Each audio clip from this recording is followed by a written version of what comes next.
Yang Berhormat Datuk Wilson Ugak Anak Kumar, Deputy Minister of Digital Malaysia. Yang Mulia Datuk Syed Haizam Maheshmuddin Usha Jamalullah, Managing Partner, Hive, Southeast Asia. Yang Berusaha Encik Teng Sakit, Chairman of the MPCA. Wan Salma, Executive Director from SC. Distinguished guests, ladies and gentlemen, Assalamu alaikum wa rahmatullahi wa barakatuh. Very good morning. So welcome to this second installment of the SC Catalyst series themed Transforming the Global Digital Economy with Generative AI. Today we delve into the exciting realm of generative AI, building on our commitment to drive corporate innovation in Malaysia. Embracing new technologies and disruptive business models is crucial for companies to stay competitive and contribute to the sustainable economic growth. One effective way for corporates to innovate is through collaboration with VC companies, and they do play a pivotal role in bridging the gap between corporates and startups, facilitating partnerships and helping corporates diversify their AI investment portfolios. By collaborating with VCs, corporates can access cutting-edge developments, integrate innovative solutions, and stay competitive in these dynamic markets. To support Malaysia's journey into corporate innovation, the SC offers specific tax incentives. This is the part where you get this break up, right? Tax incentives to encourage investments in Malaysian startups in the broader VC industry. So to give you an idea, corporates can enjoy a tax deduction of up to 20 million ringgit annually on investments in qualified venture companies or VC funds. As outlined in the Capital Master Plan CMP3, the SC has been working closely with relevant agencies and investment entities to enhance the corporate venture landscape in Malaysia. And we've done so by taking a multi-pronged approach to promote growth of VC and PE industries. The SC has enhanced the registration framework for VC and PE firms, resulting in some growth of AUM of registered VCs and PE firms from about 3.3 billion ringgit in 2006 to 17.6 billion in 2023. We obviously want a lot more. Our commitment continues with the KL 20 Action Plan, aiming to position KL as a top 20 global startup hub. We seek to attract global VCs to invest in Malaysia, complementing our goal of developing a comprehensive market-based financing spectrum for startups and SMEs. Just on that point, you may be aware that SC announced an SME framework, but I don't believe we can do this without thinking of the technological aspects of being able to help SMEs bridge their funding gap. Generative AI represents a paradigm shift in how we approach problem solving and innovation.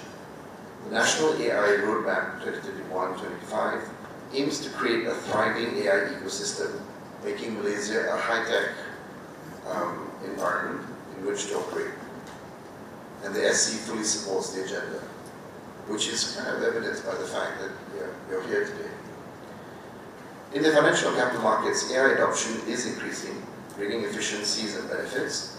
However, it also poses risks and threats if not properly managed. In fact, before we started this session, we were talking to YB. I don't know whether any of you remember Isaac Asimov. Remember the 3 laws of robotics? Maybe we need an updated version of the 3 laws of AI. Anyway, SC's guidelines on technology risk management broadly set up 4 guiding principles, which when properly implemented looks at ethical design, development, deployment of the AI machine learning within a capital market entity. First, there is a need for accountability in the development of the use of AI, establishing a governance framework with clear AI objectives, well-defined roles and responsibilities, and lines of authority to ensure the development of AI is fit for purpose. Company leaders and senior management play a key role in guiding the responsible use of AI. This involves enabling innovation with risk management measures in place.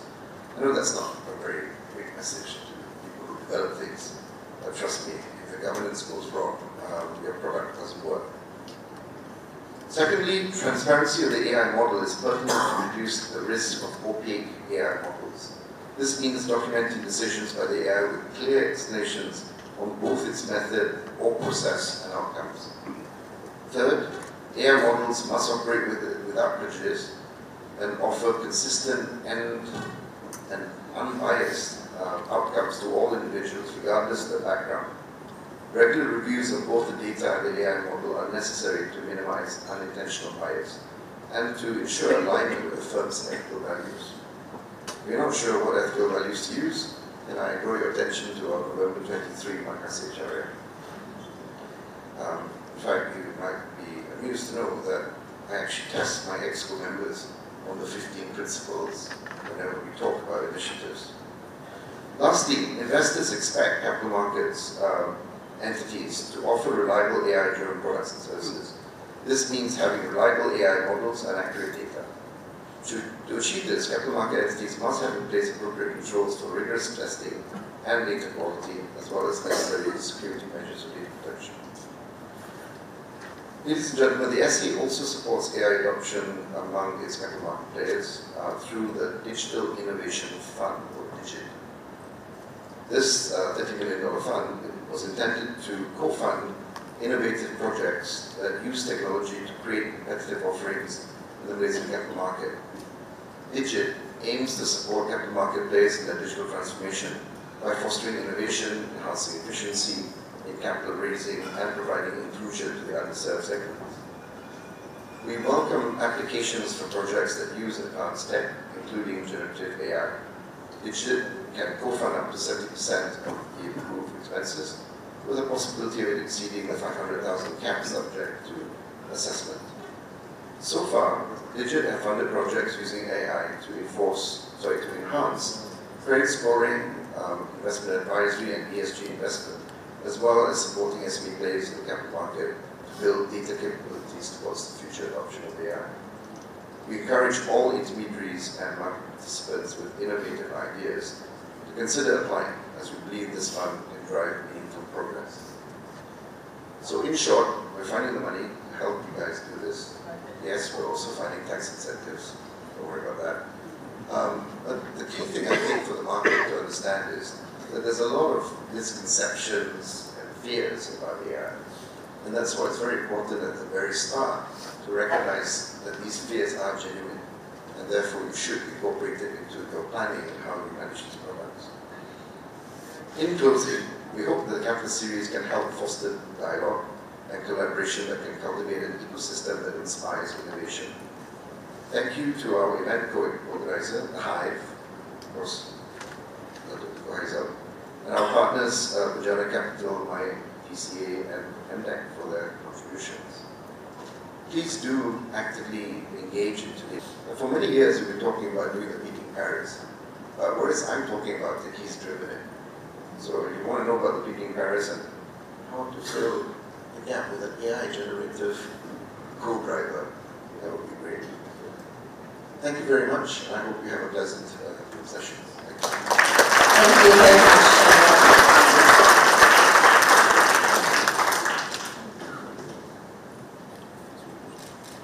Distinguished guests, ladies and gentlemen, to commence this Catalyst series, let us all welcome our guest of honor, Deputy Minister of Digital, YB Dato Wilson, up on stage to deliver his keynote address.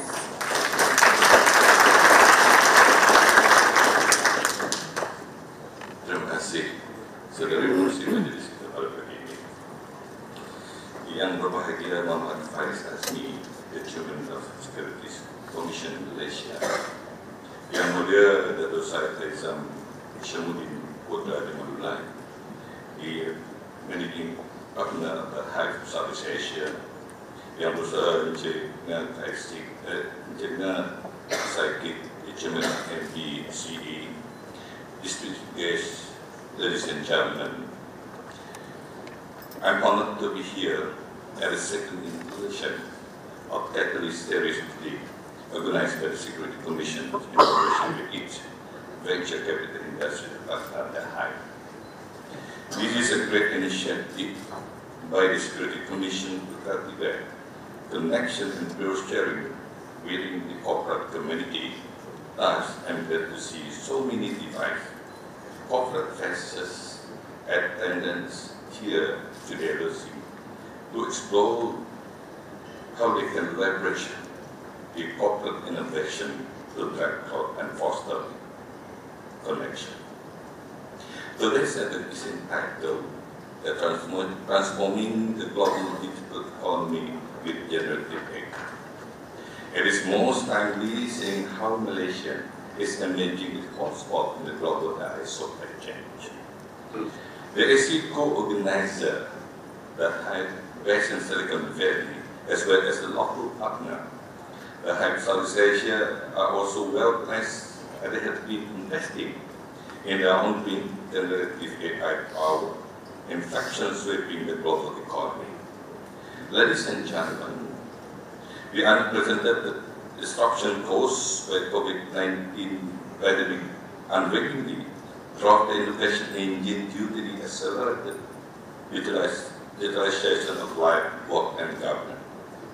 While the outbreak caused significant disruption of commercial operation and business relationships around the world, it is uncovered heightened talent and capacity to learn and adapt ideas to the local needs.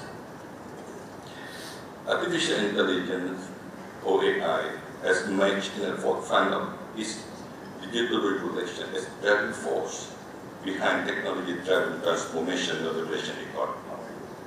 AI is playing an essential role in bolstering Malaysian economic growth, building new digital talent, ensuring stability and competitiveness for all Malaysia. A McKinsey study in 2018 indicated that AI can add about 1.2 growth to our economy over and about baseline of 4.5 to 8% rate. AI has undergone a paradigm shift in the past 6 years, driven by fundamental research of Google's AI and Nadia, leading in the development of generative AI. As we are experiencing consumer tools like ChatGPTs, these technologies has advanced to become ready for the mainstream of adoption. Ladies and gentlemen, AI transmissions from a mere topic of research into a large scale of engineering and application. Much like electricity or the internet, brings sweeping change to all aspects of the global economy, including commerce, media, enterprise, operation, finance services, health, and even the government. Generative AI has already been broad-scale adoption of learning enterprise in all these verticals. Singapore's US $743 million investment plan on generative AI in the 2024 budget over the next 5 years. Our government has seized this opportunity and is working to turn Malaysia into a global AI powerhouse. We are realizing this goal by stimulatively building 1. AI talent, 2. AI infrastructure, and 3. The global leadership in the AI supply chains. AI talent, ladies and gentlemen, Malaysia is a great position to building national AI talent for both improving the quality of life of fellow citizens and leading the world in the generative AI-driven innovation. Malaysian AI talent is being developed through 3 work types of initiatives supported the government skill building, AI R&D, and entrepreneurship. AI skill building is carried out through several initiatives like Promote AI Academy, and also the AI Nusantara that are created by CDEC in the Hive of Southeast Asia and the partnership of AWANI. The Malaysian government is committed to grow Malaysia R&D to 3.5% of the national GDP by 2030, making it on par with nations like South Korea, Japan, Singapore. AI R&D is a key driver for reaching this goal, ladies and gentlemen. Malaysia is the largest ecosystem in South Asia. We are gearing up toward becoming one of the top 20 global startup ecosystem by 2030. Entrepreneurship is a great venue for AI talent building, as it initiative innovation and attract founder from diverse background to apply AI in their respective domain. Generative AI consumer, AI computer powered by GPU, chip or board training AI model like GPT, and applying pre-trained AI model to generate outcome from data. AI computing is offered to data center connected to the electricity grid and telecommunication network. This AI computing has become a national resource that Malaysia needs to fuel its AI-led economic growth. The Malaysian government, ladies and gentlemen, has led a historic build-out of AI computing capacities over the past 18 months in partnership with the global leaders like Nadia, Microsoft, Google's, and Amazon Web Services. The current AI computing project brings over hundreds export of AI computing capacity in the next 2 or 3 years. JP Morgan recently updated the outlook on the Malaysian economic starting the monumental build-up of AI computing capacities as one of the main reasons. Malaysia is the fastest growing IT center market in South Asia, owing to Thailand, local specialists in the semiconductor supply chains and energy resilience. Global leaders opine that Malaysia is the most strategic location for building data center capacity. Ladies and gentlemen, being an early mover to the generative AI economic transformation, Malaysia can become a global leader in the AI supply chain.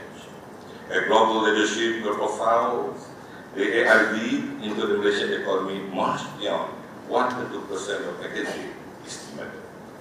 It enables Malaysia to become globally competitive in high-skilled jobs for fertile Malaysia's influence and engaging the world over access to both AI and energy.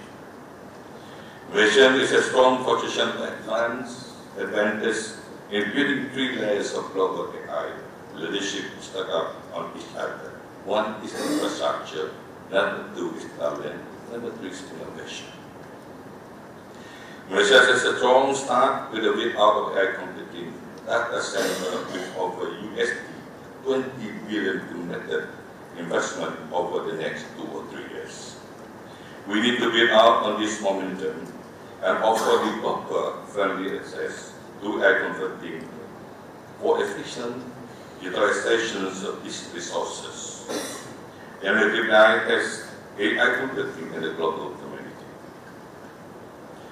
Malaysia as a whole has the key strategic advantage of efficient energy and electricity grid under the massive transformation.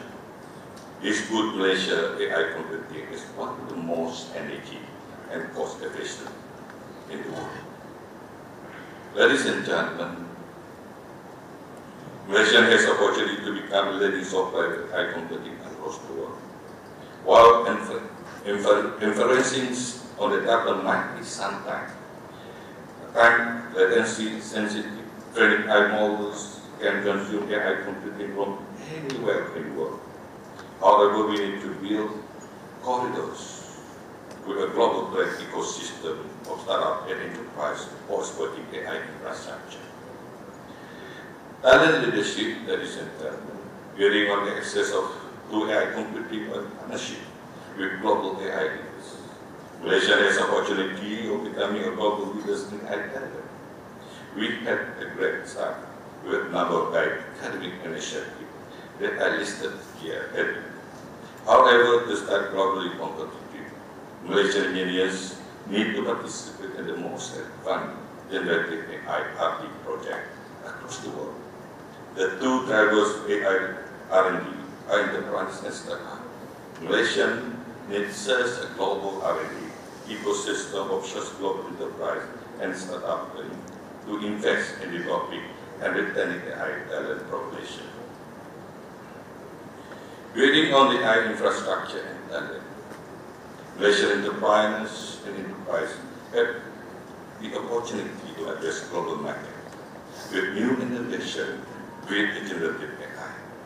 Malaysia renowned of its innovation across agriculture, construction, energy, healthcare, media, and telco. Ladies and gentlemen, we have seen this play out in Japan, China, India, and South Korea in the past decade. Malaysia must seize this opportunity to address market beyond services with its innovative application of generative AI across different industry sectors. This needs the development of global innovation ecosystems that provide Malaysian entrepreneurs and enterprises access to Western market. I think, ladies and gentlemen, we must make this platform launchpad for a year, ushering a new era of the Malaysian economy. I welcome each and every one of you from this group of enterprises, investors, corporate leaders to participate actively in our AI lead nation building origin. To conclude, ladies and gentlemen, the Ministry of Digital is open to engagement and in particular, private public cooperation to drive progress and transforming through innovation in our effort to create digitally savvy society and prosperous digital nations. With that, thank you very much. Thank you very much, Dr. Astro, to please remain on stage for a photo session. In the meantime, I would also like to invite the SC Chairman, Dato' Faiz, together with all our distinguished guests, Dato' Said Haizam, Datin Azalina Adam, Puan Salma, and TM Ravi to join our Deputy Minister on stage for a photo session. Once again, ladies and gentlemen, a round of applause for all our distinguished guests.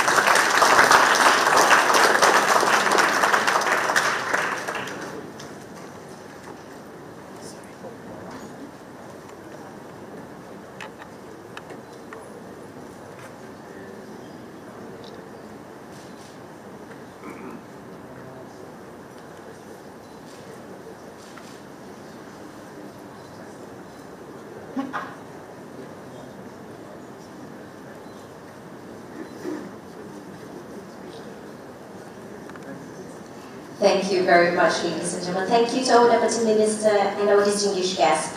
We welcome you to return to your seats. Once again, ladies and gentlemen, an applause to kickstart our Catalyst series for the year 2024, witnessed by our Deputy Minister of Digital. On this note, we would also like to take this opportunity to thank our Deputy Minister of Digital, YB Dato' Wilson, for his time and efforts in attending the Catalyst Series 2024.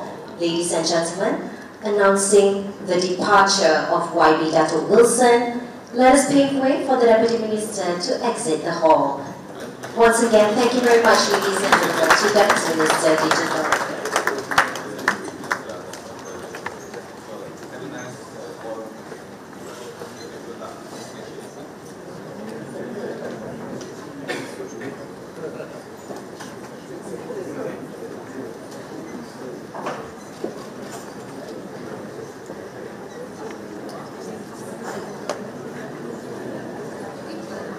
Alright, ladies and gentlemen, to kickstart our Catalyst series,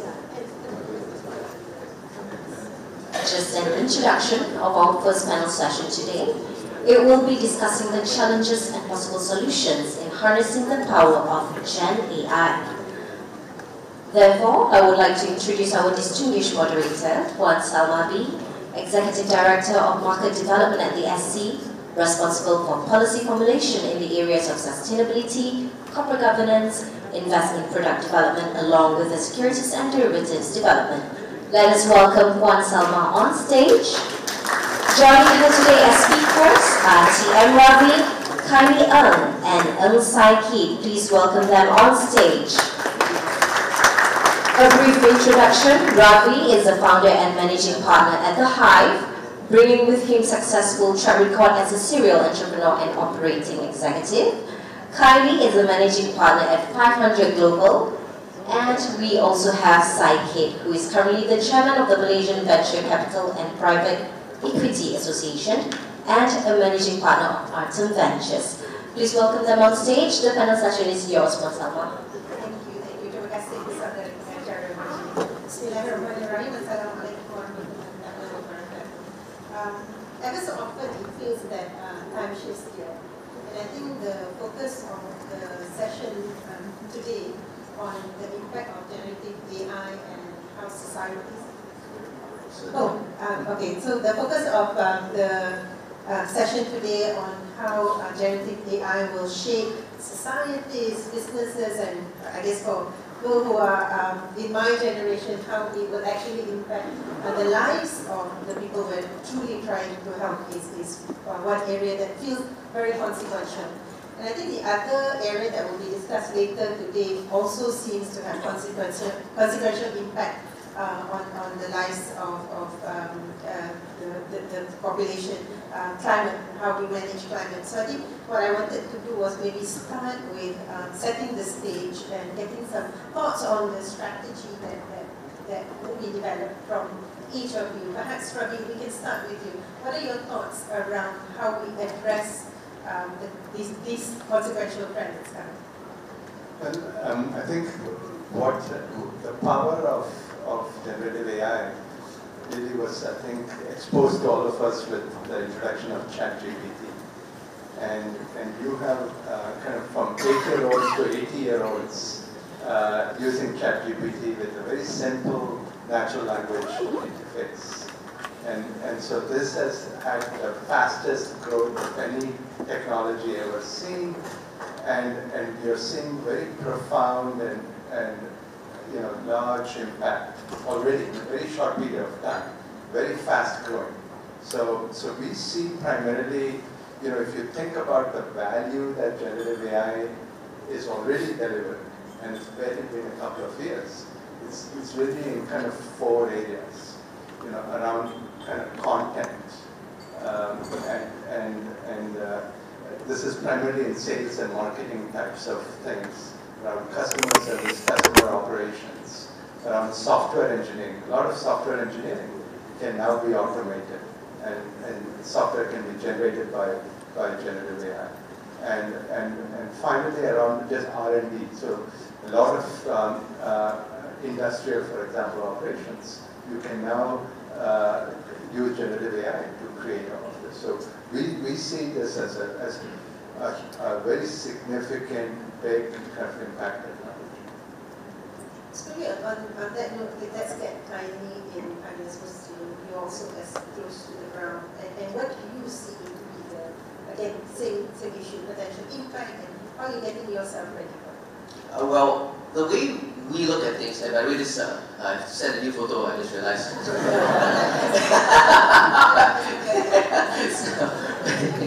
It's generate a new AI photo this panel. So the way we look at it, actually, we try to take a longer view because as a venture capital firm, we've been investing for now 14 years, so we kind of think about the next 14 years, in that respect. So we look at 2 things. One is adoption curves. The second one is price curves. So sometimes when new technologies release, like you mentioned ChatGPT, the adoption just goes through the roof, right? So what effect does it have on price curves for us to actually invest, start to have ownership in any of these technologies? And I talk about adoption curves and price curves because a lot of my investors are here in the room, right? So my first job is to make money from this. And so, and so what I'll say is that the earliest, when we talk about AI today, it's in the context of the first lines of code that were ever written is actually human language itself. Right, where every civilization had a war of which language was more popular, and then you had the dawn of paper, where you could have place a very efficient means to actually store language. Then with like MySQL's free and open databases, suddenly anyone from anywhere can code and store information on the internet. And now we can retrieve with Google, for example, which is the kind of first layer, and then it goes on. So post-Google, everything on cloud, we are in a world with social media where anyone can create anything, post there. All of a sudden, now 5 billion people on Earth, they're creating and exporting. They're exporting the human intelligence. They're uploading it in a way that a lot of us and any of the 5 billion can actually download. But then with AI, now the machines can actually read everything that has been exported, everything that's been stored, and generate new information that we then consume and regenerate our own views, and it goes back up again, right? So when you think about the long arc of technology, as investors, we've been backing AI companies. Before they were called AI companies, they were called machine learning, big data, advanced computing. So we had to do stuff back in 2014. Prediction.io got acquired by Salesforce, because now their AI engine called Einstein AI, all the way to Sakana AI today. We have the dollar cost average. That's my point. You never know. It's hard to predict these adoption curves of new technologies. It's hard to predict the fluctuations in price curves. So for us, as long-term investors, we just have the dollar cost average across. Sometimes you overpay, sometimes you score a mega jackpot, and that'd be great. I'll share one last thing about this, is that for the purpose of this panel, I think we brought up some very important things like climate and other humanistic aspects of it. So putting the money-making stuff aside, I think that we do have to grapple with a lot of ways how it affects us as parents, affects us and our children, our children's children, and the rest of the planet as well. Thanks for that. And I think, I hope we have a little bit of time to get into it a little later. I think the chair mentioned about ethics and governance, and perhaps maybe to bring it closer to home, and your thoughts on assessing all the things that are being put in place. And there's been a flurry of activities the last couple of years, but in local context. I guess we are really trying to catch the wave. Yeah, so starting with a lot of encouraging news about the setup of data centers by all the majors, NVIDIA, Google, etc. So I guess, down on the ground, essentially we have to grapple with a couple of areas. Now with the data center, we already addressed basically, the computing power closer to home, right? So with all this data center, back with all the GPUs installed, we have computing power. I think the other thing that we might want to look into is perhaps, on the infra, what powers all these data center, and hence, the sources for energy and all that needs to be addressed. And I can see that the chair of the Energy Commission is in the hall. Right? So I guess that's another area that we need to take care of.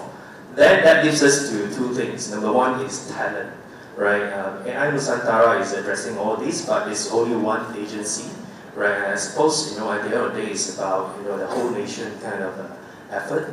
Then the final piece of the action seriously is about, data. What do we have, right? While we are really fascinated about the ability to generate content creatively or whatnot, at the same time, we also need to worry about, okay, where is the data coming from, right? And that will bring along, all these issues that we have to face moving forward is the cybersecurities, right? How people could actually interject your prompt and tweak it, right? And all those things are, while it's very exciting, there are also check and balances that are needed as well. Very good. And I think, in the interest of time, I wanted to jump into the second area, which was corporate innovation, the other main focus of today's session. I think we know that there's sufficient liquidity in the Malaysian capital market. People talk about funds that are sloshing around. I guess the thing would be, what would trigger that I suppose taking the steps to come in. Sessions like this, networking building is one of those. And we recently ran a survey and on the readiness of corporates. And the numbers not very promising, but the interest is certainly there. Perhaps I can, Ravi, start with you about how do you crowd in, I think, market-based funding, getting the capital market, risk-based solutions. How do we start having that conversation? So, I won't ask for tax because the Deputy Minister is not here. But I think the government plays a significant role, policy making plays a significant role, and I personally think, especially in Malaysia, to really help catalyze the ecosystem, and starting with what it is already doing, which is helping provide incentives and encouraging both local and multinational organizations to build data centers. because that's the equivalent of sort of electricity for in the generative AI world. And so we see sort of venture capitalists and corporations on each side being able to take advantage of it. Venture capital is typically, the catalyst for innovation, but really the scale is it's the corporations because they have the resources, they have the market presence, and this is the kind of technology that will very rapidly separate out those who are embracing it and those. So we think it's really important, critical for enterprises to embrace. So while you have the time, maybe I can ask you: are you seeing actual use cases that could be transported, attractive? So 5, 6 kind of use cases you see already. We talked about content creation and kind of sales, marketing, media, and this is all kinds of content, not just text, video, audio, and so forth. You have sort of chatbots, co-pilots, kind of gives you information at your fingertips, so humans can be much more productive. The entire area of software development is getting kind of radically changed with automatic application design, code generation. In the industrial space, you're seeing generative design. A lot of the workflows that we see today are kind of human-centric workflows, and so you're seeing in some areas like cybersecurity that I think you mentioned, where you see AI-centric workflows because the adversary on the other side is going from humans to AI attackers. And so you need AI to kind of defend AI. So there's a whole variety of use cases. And we're just in the beginning. This is going to be a long kind of the next 40, 50 years. And we're barely 2 years into it. And you're seeing that. And companies like Microsoft are really kind of benefiting today from that. So maybe closer to home, the conversations that you are having and the readiness and appetite. I guess when it comes to the interaction between VC and corporates with regards to this, I probably put it in this manner. Right? For corporates that has got the scale and importantly data, right? By all means, if you already know as a corporate entity, you know what kind of outcome that you can clearly define, then by all means just go all in and invest and be very sensitive in terms of the dollar and cents, because running a Gen AI data center or even outsource it costs quite a bit, right? Now, for corporates who are not too clear yet, then you need to kind of have this sort of a VC corporate partnership to basically explore what's the idea out there, and so that then you can actually learn while things are progressing, while technology is progressing. Then from there you could actually decide what you want to do, right, internally. So there's always this kind of symbiosis that we can actually orchestrate. And that will actually give a pretty interesting outcome, because regardless of where you are, right, what industry you're in, there will be opportunity in terms of even all the way to plantation, even gaming, right, production. So now we are talking about, hey, the Gen AI could potentially be very disruptive to the game developer, but at the same time, it also presents a really good opportunity for you to scale very, very fast and churn out very creative ideas at the same time. Also in the region, any additional thoughts from that? In the region, any trends that you're seeing? Well, I think for me, it's actually, Gen AI is really cross-border, and I don't see there is a boundary, but the only bit that maybe we could play a bit of a nationalistic agenda is to look into, a foundational kind of development with regards to our language and culture. That's very unique, right? Otherwise, well, it's really transcontinent.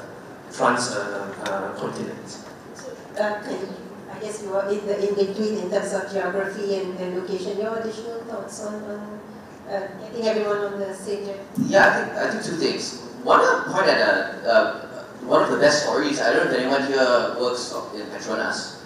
But when we first started working in Petronas, second fund, we came in as investors, and I don't know what to think from the outside. I mean, it's a very large organization, but their kind of strategic planning and the rate of execution is very aggressive. And so at 500, we've had experiences working with a lot of corporate investors. It was the same kind of innovation journeys, right? I think Saikit, you mentioned. Japanese corporates, American ones, European ones, and unanimously my foreign colleagues said that Petronas was the easiest to work with, fastest to work with. And so I was like, okay, well, I didn't have that benchmark, right? What Petronas did, they had a long-term plan starting with the Petronas Future Tech Accelerators, then they created their CDC, then they spun out TTV, then later they covered Gentari. All that is like 24 months of execution, it's highly impressive. So I think that we have a lot of local stories of corporations in our home ground that are world standard in terms of adopting and actually driving a lot of growth, so we should not discount that. I think the second thing I'll say is that ownership matters. If a lot of us here as corporates were actually like, oh hey, as a whole company, let's all become users of AI, let's try this tool, let's try that tool, right, great. We're users, we are consumers of AI, but we don't own the AI, we don't own the application companies, we don't own any of that. Fast forward a few years, you've just let other people's ownership of those technologies, so how far we are left behind? You'd rather be the landlord than the person paying the rent every month, right? So I think that for national interest, the GIFs are doing a fantastic job backing VCs and going direct investment to actually get ownership of this. They've done it for a very, very long time. And I think that for corporates also to keep that in mind, not just to use it, how can they own and develop some of this? Ownership matters. Just stay on the corporate finance, Tara, you want to just one comment on what he said, which is corporations in generative AI have an advantage for two reasons. One is they have domain expertise. And if you think about the startup, startups tend to be technology people. They don't have domain expertise in construction and life sciences. And they don't have the data. And the second is they don't have the data. Corporations have loads of data. So that really gives them an opportunity to innovate in this space. I guess they're agile in problem solving, so obviously there's again. So they need each other in a way. Each other, exactly, yeah. So I suppose the other thing I also wanted to address, and I know the chair spoke about it in passing, ethics and governance, and we do have a digital team that looks at this very seriously, and I think the panel mentioned about the machine teachers learns from you. If you teach it bad, stuff it's just going to replicate that, right? At great speed. So in the area of ecosystem and policy making, maybe Kaliadin, I can start with you. You said that clicks have been very supportive, and yeah, I personal thanks also to the support we've received from the clicks. But your thoughts on ecosystem and types of policy making? I don't want to underestimate. I know we talk about tax with a little snigger, but I mean the Inflation Reduction Act is throwing massive amounts of money in the US in this space. But of course, US has the ability to do that. Okay. Yeah. I mean, I think that a lot of the good work that has been going on here with tax and incentives, I feel like there's a lot of great minds at it. I think capital gains tax is pretty dangerous for innovation in a lot of countries, and so too aggressive with that, we're just going to kill Malaysia just by starting, right? So I feel there's a good time and place for things, I feel like Malaysia is on this innovation wave. I think that's something that we should really have put in due consideration against. That being said, there's also a forgotten part of policy making to encourage the nation to be owners of AI. And it's something that, it's very subconscious, it's very pattern matching, but I don't know how we got lost. Originally, when a lot of us here began investing in technology and digital, like people on stage here with pimples and hoodies. Do you know what I mean? It's like people, so-called hackers, people who are actually building software. So along the way, because it became such a funding-heavy kind of game, and I'm part of this story as well, is that suddenly the investment bankers, the consultants, the corporate folks, they're with the suits, they're the CEOs and founders of the company, they're raising the money, then they're employing the coders. So the role of coders being funded as CEOs and CTOs of companies being just like people who listen to the folks in suits, nothing wrong with that, except that when we talk about AI, and if we talk about owning real IP of our own, real smart applications of our own, we're going to bring back the coders, we're going to bring back the hackathons, we're going to bring back young people who are building side projects. Can you imagine that if we had like a free and open source, like our own GitHub or GitLab kind of thing, where you upload a lot of the AI projects you're hacking on, and then students can hack off each other's projects? I feel like getting the human resource involved, the human part, bring it back into AI. That's what we need to include. Second, I think the data from the digital ministry shows that over 5,400 companies that's been registered and given the status. in that regard, Malaysia's version? Well, I guess Some questions for you. I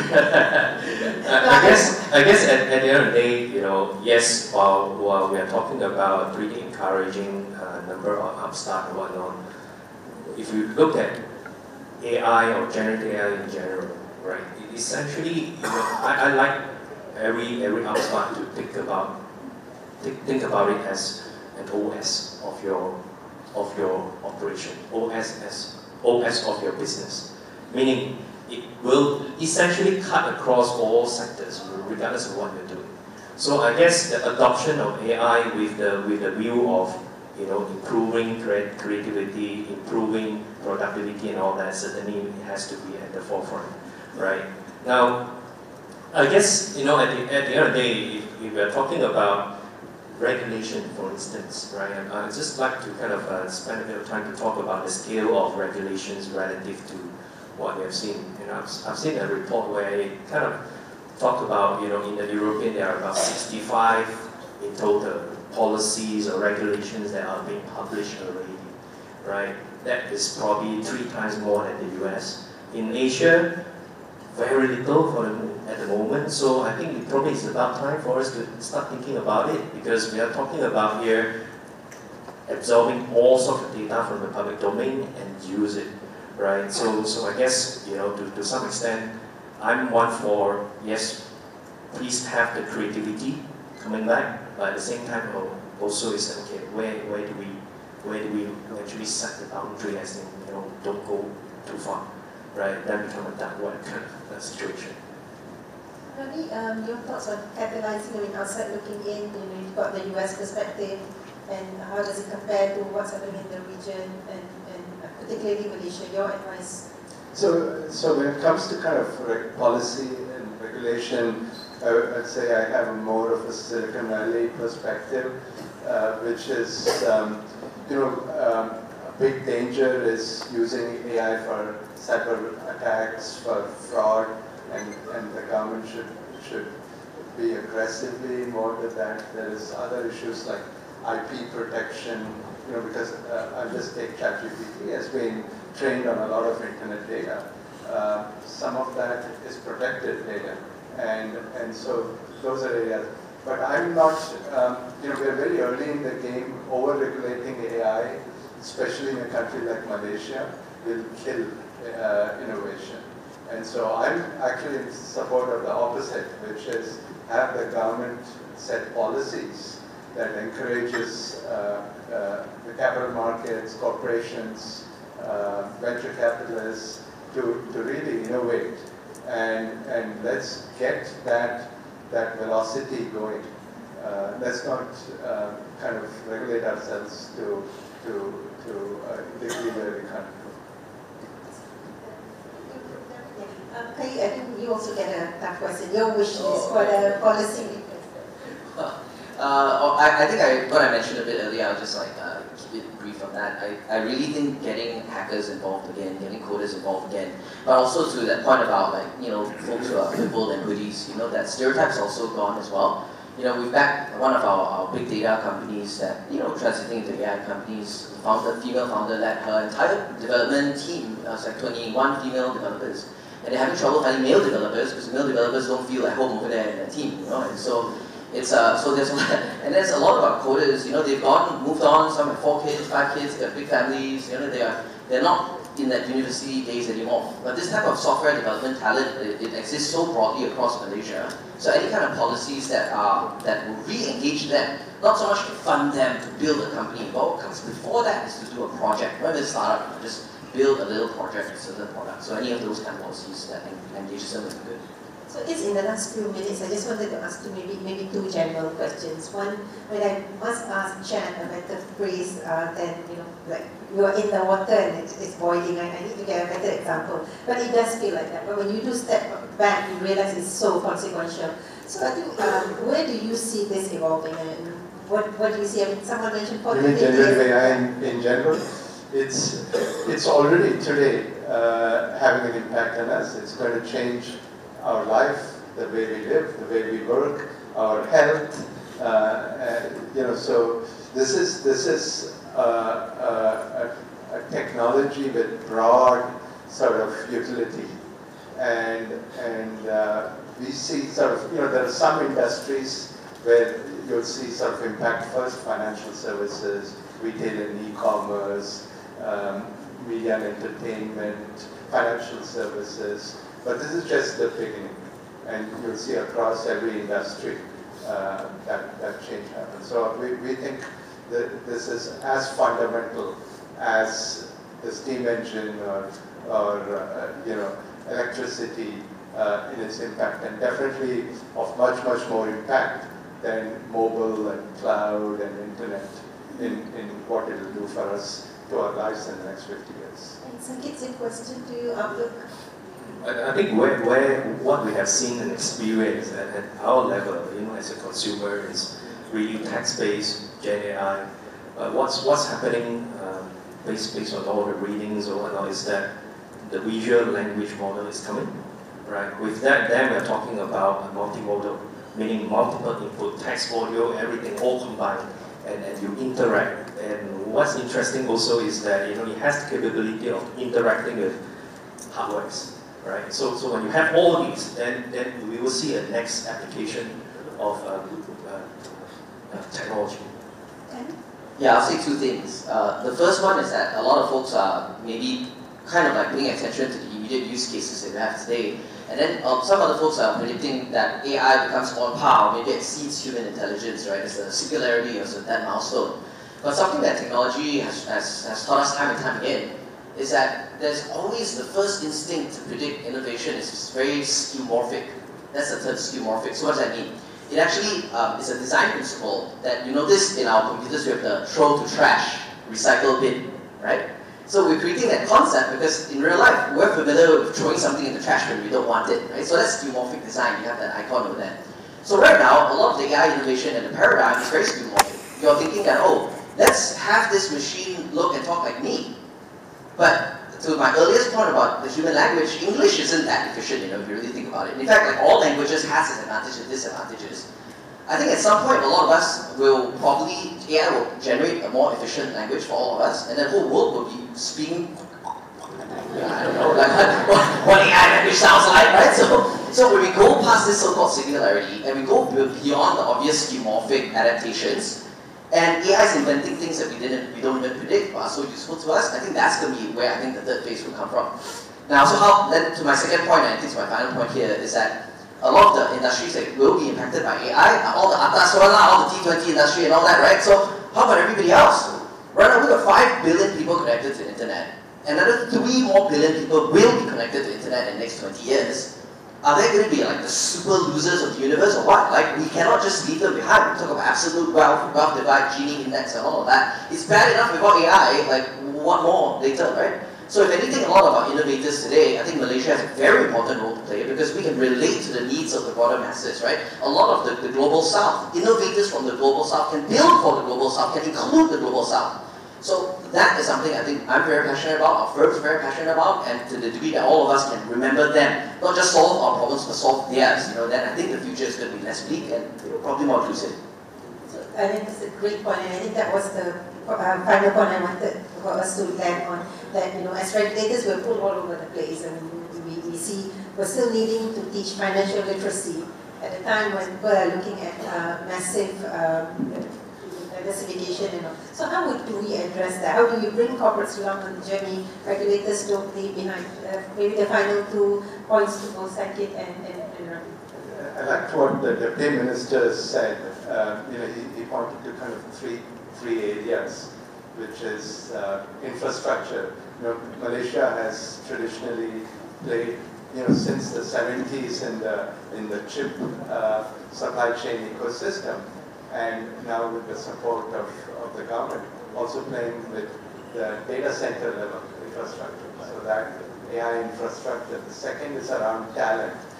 I think I'm more ambitious about Malaysia than just being a kind of a leader in the global south. I'd love Malaysia to be a leader, top 10, top 20 globally in AI. And I think that potential is there. What AI does is really, generative AI in this new way is you don't need data scientists who are neural network or Bayesian scientists. A software engineer today can use APIs and create new applications, new use cases. And that is moving more and more towards kind of citizen developers. Everyone in this room can use their creativity to create new use cases and applications of that. And so I think it is very much in our benefit to build that talent and the capabilities of these applications in Malaysia. Thank you. Saikit, final thoughts? Well, I guess final 2 points is, number one is let's get the tax matter sorted out. Right. Well, especially with regards to the CGT. So echoing what Kathy said. Secondly is to basically how to make AI more inclusive, right? In the sense that first step that we have seen in terms of policy method is the GL20 action paper, where you have the GPU grant, right, subsidy. I think that's a pretty good step to allow upstart young company to have access to GPU processing power. Thank you very much. What's left for me is just to thank the panel. Please join me in thanking. Thank you to all our speakers. Thank you once again to our moderator and speakers.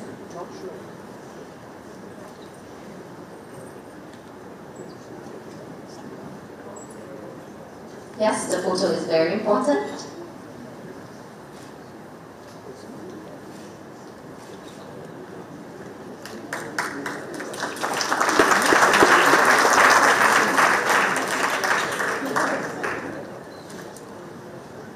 Alright, ladies and gentlemen, we'll move forward to our next agenda. The next panel session, we will be engaged with a presentation by Commision Raghavendra on the era of Gen AI. His presentation will focus on how Gen AI became the biggest yet in the league of internet, mobile and cloud computing. Let us welcome Mr. Commision, Chief Product Officer at the Hive, who brings with him a deep enterprise background that launches the AI-powered enterprise startups. Over to you, Mr. Commision. Thank you. Please get yourself comfortable.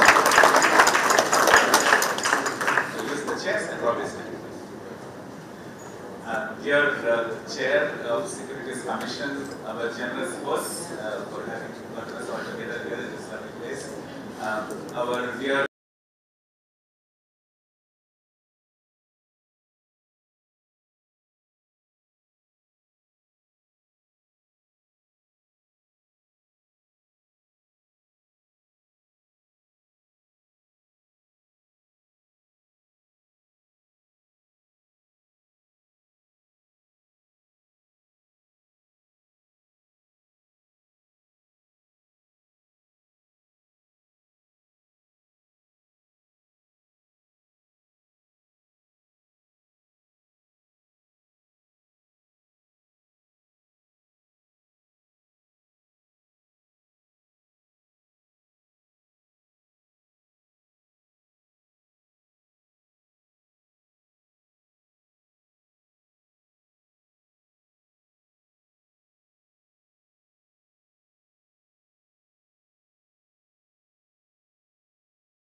An innocuous paper published back in 2017, right before COVID. Just imagine what you were doing in 2017, it's not too long ago, which talked about this new AI framework called the transformer. Talking about energy, this is the transformer for generative AI, which created a big revolution. It made for the first time artificial intelligence to be reusable. Until the invention of the transformer, artificial intelligence was always a bespoke, single-use type of technology.